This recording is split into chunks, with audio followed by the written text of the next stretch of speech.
welcome back to my channel. It's a different location. I'm in Bamboo St. Anne, and that's in Jamaica for those who don't know. I'm going to do a quick review because I haven't done a video in a while, so I'm going to do a quick review. There might be lots of talking in the background, but it's not going to be long anyway because my family, we're getting ready to go to Santa Cruz. So I'm reading this book by Chris Carter, and I'm finding it to be quite a very, very good book. It's a book that it's reading like a film. As I'm reading it, it's like I'm seeing a film in my head. And the author is Chris Carter, and he was born in Brazil, but he's of Italian descent. And he's a criminologist and a psychologist, and you can see that in the book because the way he writes the book, it's a psychological thriller, by the way, and the way he writes the book, you can see that he has a background. And even if he didn't have a background, I would say he did extensive research for this book. So basically, a young woman was found murdered, and she's got the sign of, it's not really a cross, it's a version of a cross on the back of her neck.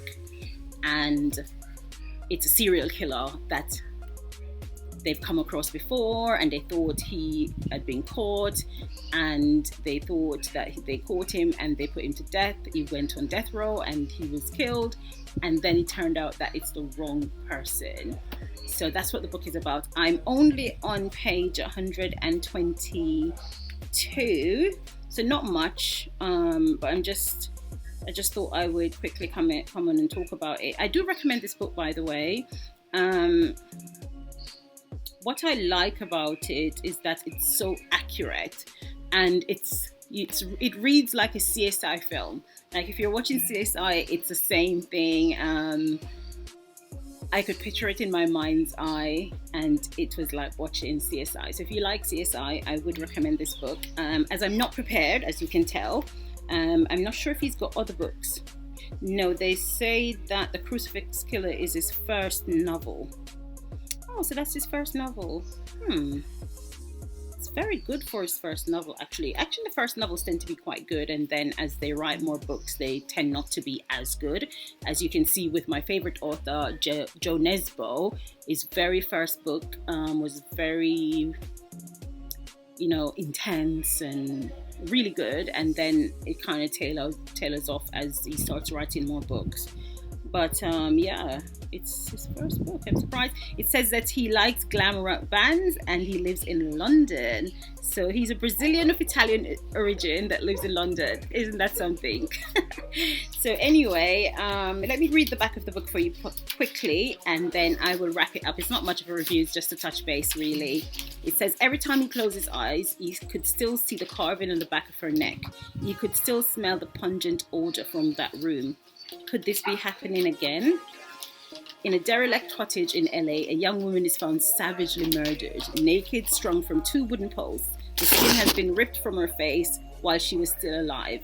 On the nape of her neck is a carved, strange double cross, the signature of a psychopath known as the Crucifix Killer. That just sounds like a film. It sounds like something that you would go to the cinema and watch. Then it says, but that's not possible because 2 years ago, the Crucifix Killer was caught and executed. Could this be the work of a copycat, or is homicide detective Robert Hunter forced to face the unthinkable? Is the real Crucifix Killer still out there taunting Hunter and with his inability to catch him? By the way this book started, it started so intensely. It's like a page turner at the beginning, and it started 5 days before the book actually started. So the introduction was 5 days ahead, and then they say 5 days ago, this is what happened to lead up to what you read in the introduction. There's somebody behind my video. So my cousin Willie. Yeah, so I'm in my garden, by the way, so that's why. So the introduction started off 5 days before the actual book began, and I think that put me in the frame of mind of a film. or of CSI where they say 5 days ago this is what led up to this happening. So yeah, I do recommend, but I'll come on and probably do a proper review of this book when I have more time. But thank you for listening to me. Please remember to like, share and subscribe, and also remember to share my video on your social media platform so I can get more followers. Thank you, and I will see if I can put up some videos of beautiful Jamaica.